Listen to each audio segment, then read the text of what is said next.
उनको कुछ ट्रेनिंग का काम किया जाए। तो ये सारी चीज़ें चल रही हैं। एक बड़ा जो है अफसोस ये है कि इन सब मसलों पर पूरे हिंदुस्तान में जो हमारे ब्रिटिश साथी हैं वो जो है वो जहाँ भी कहीं मंत्री मिल जाते हैं उनको मिलते हैं। अभी भुवनेश्वर में जब वो गए तो वहाँ पर अ, अपराजिता जी मेंबर पार्लियामेंट हैं, उनके नेतृत्व में मिले। ऑल इंडिया रेलवे फेडरेशन ने 11-12 अक्टूबर को पटना में ऑल इंडिया रेलवे फेडरेशन की वर्किंग कमेटी बुलाई है। 11 तारीख को पटना में वर्किंग कमेटी की मीटिंग बुलाने का एक महत्वपूर्ण कारण स्वर्गीय जयप्रकाश नारायण जी की जयंती है। जयप्रकाश जी हमारे ऑल इंडिया रेलवे फेडरेशन के अध्यक्ष ही नहीं थे, उन्होंने सारे देश में एक सामाजिक क्रांति लाने का काम किया और संपूर्ण क्रांति का नारा उन्होंने देने का काम किया। ये उन्हीं का प्रयास था जिसकी वजह से जो एक भ्रष्टाचार के खिलाफ आंदोलन देश भर में फैला और अंत में सारे देश के अंदर जो है वो इमरजेंसी लगानी पड़ी और इमरजेंसी के बाद जो है वो कांग्रेस पार्टी जो है वो सत्ता से बाहर होने का काम हुआ। आज जो है वो देश को एक बार फिर आर्थिक गुलामी में धकेलने की साजिश चल रही है। रेलों को मोनेटाइज करने का प्रयास है, जो सरकारी पब्लिक सेक्टर है उसको बेचे जाने का प्रयास है, सड़कों को बेच के जाने का प्रयास है।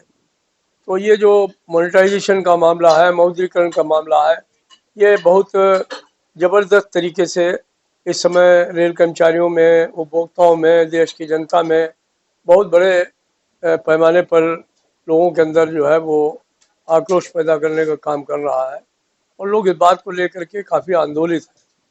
हमारा वर्किंग कमेटी रेल के निजीकरण, निगमीकरण, उदारीकरण या मौद्रीकरण इन तमाम विषयों पर विस्तार से चर्चा करेगी और निश्चित तौर पर वहाँ पर हम एक निर्णय भी लेंगे कि हम देश के तमाम जो रेलवे से जुड़े हुए कामगार हैं उनको एक मंच पर ला करके और इस मौद्रीकरण की नीति के खिलाफ देश भर में एक ज़बरदस्त आंदोलन खड़ा करने का काम किया जाए। यही नहीं, हम प्रयास तो ये भी करेंगे कि चाहे वो गेल के लोग हों, तेल के लोग हों, कोल के लोग हों, जहाँ जहाँ पर भी रेलों को या दूसरे गवर्नमेंट डिपार्टमेंट्स को, पब्लिक सेक्टर को बेचने की साजिश हो रही है, उन तमाम मजदूरों को एक मंच पर लाने का काम किया जाए। अभी 27 तारीख को किसान आंदोलन ने देश को बंद करने का काम किया है, भारत बंद की अपील की है, क्योंकि 8 घंटे की हड़ताल भारतीय रेल का कर्मचारी नहीं कर सकता है। इसलिए हमने ऑल इंडिया रेलवे फेडरेशन के सभी घटकों को ये जो है वो आह्वान करने का काम किया है कि आप अपने अपने शाखाओं के कार्यस्थलों पर हमारे जो संयुक्त किसान मोर्चा है उसके आह्वान पर हो रहे बंद का जो है वो समर्थन करें और इस तरीके से जो उनके साथ में जुर्म और ज्यादतियाँ हो रही हैं बिल वापस नहीं हो रहा है तो उसको समर्थन देने का काम करें। तो आगे आने वाला समय एक संघर्ष का समय है। ये जो 11-12 की हमारी वर्किंग कमेटी है, निश्चित तौर पर ये देश को देश में संघर्ष को एक नई दिशा देने का काम है।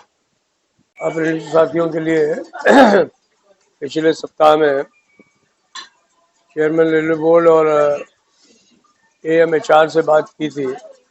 AMHR से कल भी बात की है। एक कई तरीके के प्रयास जो हैं वो किए जा रहे हैं कि उनको अलग से इम्तहान लिया जाए या फिर उनका खाली टेस्ट लिया जाए, या जो वर्तमान समय में उनका इम्तहान हो रहा है उससे पहले उनको कुछ एजुकेशन का, उनको कुछ ट्रेनिंग का काम किया जाए। तो ये सारी चीज़ें चल रही हैं। एक बड़ा जो है अफसोस ये है कि इन सब मसलों पर पूरे हिंदुस्तान में जो हमारे ब्रिटिश साथी हैं वो जो है वो जहाँ भी कहीं मंत्री मिल जाते हैं उनको मिलते हैं। अभी भुवनेश्वर में जब वो गए तो वहाँ पर अपराजिता जी मेंबर पार्लियामेंट हैं, उनके नेतृत्व में मिले। अभी वो जब कर्नाटका के दौरे पर थे तो प्रहलाद जोशी जी ने जो है वो अप्रेंटिसेस के साथ जा कर के उनको इस बात के लिए कहने का काम किया। लेकिन कहीं न कहीं पर कुछ हित जरूर है। अभी हमारा प्रयास होगा कि अगले सप्ताह में हम उनसे मंत्री जी से स्वयं मिल करके और इस मसले को बिल्कुल साफ करने की कोशिश करेंगे, क्योंकि अप्रेंटिसेस को त्वरित नौकरी दिए जाने की आवश्यकता है। अब इस मामले पर बहुत ज़्यादा टाला-मुली करने से लाभ नहीं चलेगा। तो ऑल इंडिया रेलवे फेडरेशन का यही प्रयास है और हम समझते हैं कि इसमें हमको सफलता जरूर मिलेगी।